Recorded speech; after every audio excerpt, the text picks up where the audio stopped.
ایک نیک دل شخص کے گھر ایک یتیم بچی پرورش پا رہی تھی۔ وہ شخص اکثر تجارت کے سلسلے میں دور دراز علاقوں کا سفر کرتا رہتا۔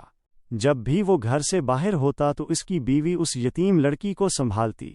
وقت گزرتا گیا، دن، مہینے اور سال بیتتے گئے۔ وہ یتیم لڑکی جوانی کی دہلیز پر قدم رکھ چکی تھی۔ اللہ نے اسے ایسا حسن و جمال عطا کیا تھا کہ دیکھنے والے ٹھٹک کر رک جاتے۔ چہرہ چاند جیسا روشن، آنکھوں میں معصومیت کی چمک اور اخلاق میں وہ پاکیزگی کہ ہر کوئی تعریف کیے بغیر نہ رہ پاتا، مگر اسی حسن و جمال نے اس کے نصیب کو بھاری بنا دیا۔ اس شخص کی بیوی کے دل میں ایک اندھیرا خوف پیدا ہو گیا۔ وہ سوچنے لگی، جب میرا شوہر واپس آئے گا اور اس یتیم کو دیکھے گا تو کہیں ایسا نہ ہو کہ اس کے دل میں اس لڑکی کی محبت جاگ اٹھے اور میری اہمیت کم ہو جائے۔ یہ وسوسہ بڑھتے بڑھتے حسد میں بدل گیا، اور پھر حسد نے اسے ایسی شیطانی راہ پر ڈال دیا جس کا انجام بہت بھیانک ہونا تھا۔ بیوی نے ایک دن یتیم لڑکی کو بلا کر ایک نشہ آور شربت پلایا۔ معصوم بچی کچھ نہ سمجھ سکی اور بے ہوش ہو گئی۔ پھر اس عورت نے چند ہمسایہ عورتوں کو اپنے گھر بلایا۔ ان کے سامنے اس لڑکی کی عزت پر حملہ کیا اور اس کا پردہ عصمت داغدار کر ڈالا۔ جب ہوش آیا تو یتیم لڑکی شدت درد اور شرمندگی سے کانپ رہی تھی۔ کچھ دنوں بعد شوہر سفر سے واپس آیا۔ وہ یتیم لڑکی کو اپنی بیٹی کی طرح چاہتا تھا۔ اس نے بیوی سے اس کے بارے میں پوچھا تو بیوی نے سرد آہ بھری اور بڑے اعتماد سے کہا، یہ لڑکی نیک نہیں رہی، اس نے اپنی عصمت گنوا دی ہے۔ یہ سن کر لڑکی تڑپ اٹھی، اس کی آنکھوں میں آنسو بھر آئے اور وہ لرزتی آواز میں بولی، اللہ کی قسم، میں پاک دامن ہوں، کسی غیر مرد نے مجھے چھوا تک نہیں، یہ مجھ پر بہتان ہے۔ لیکن عورت اکیلی نہ تھی، اس نے گواہ بھی تیار کر رکھے تھے۔ کچھ عورتیں آگے بڑھیں اور جھوٹی گواہی دینے لگیں، معاملہ الجھ گیا۔ آخر کار یہ مقدمہ حضرت عمر رضی اللہ عنہ کی عدالت میں پیش کیا گیا۔ حضرت عمر رضی اللہ عنہ جلیل القدر خلیفہ تھے، مگر یہ کیس بہت نازک تھا۔ ایک طرف عورتیں بطور گواہ کھڑی تھیں، دوسری طرف ایک معصوم یتیم لڑکی کی فریاد۔ فیصلہ کرنا مشکل ہو گیا۔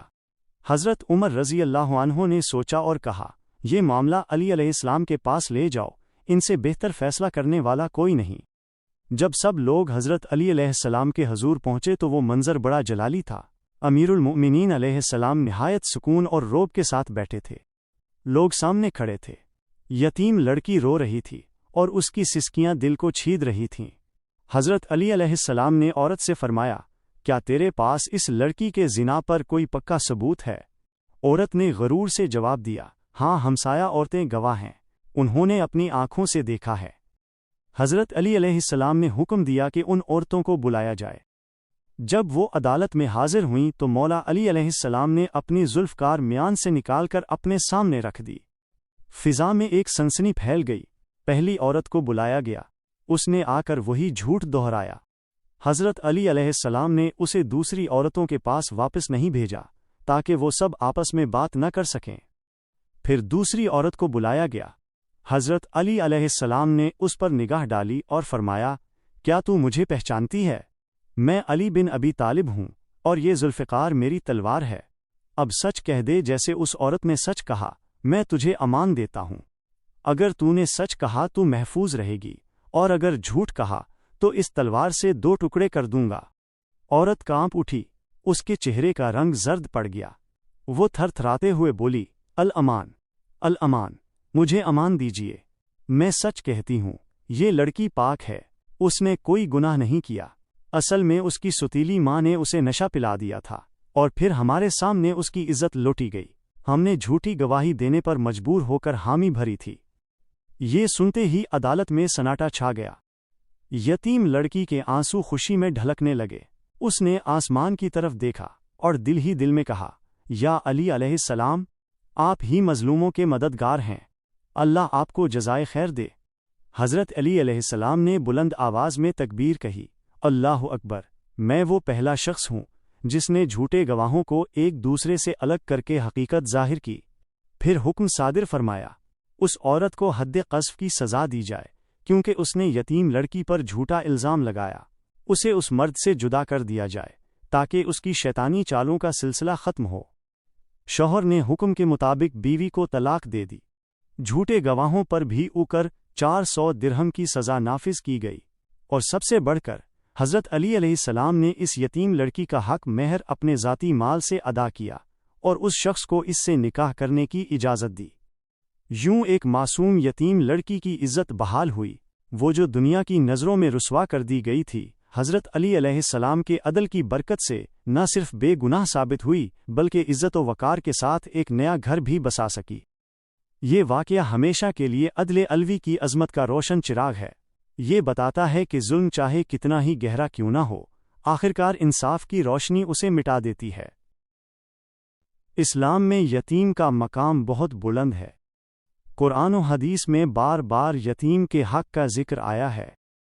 یتیم وہ بچہ ہے جس کا والد دنیا سے رخصت ہو جائے اور وہ اپنے سہارے سے محروم ہو جائے۔ ایسا بچہ محبت، شفقت اور سہارا چاہتا ہے۔ رسول اللہ صلی اللہ علیہ وسلم نے فرمایا، میں اور یتیم کی کفالت کرنے والا جنت میں اس طرح ہوں گے جیسے یہ 2 انگلیاں، اور آپ صلی اللہ علیہ وسلم نے اپنی شہادت اور درمیان والی انگلی کو ملا دیا۔ یتیم کے سر پر ہاتھ پھیرنا، اس کے دل کو تسلی دینا اور اس کی ضرورت پوری کرنا بہت بڑی نیکی ہے۔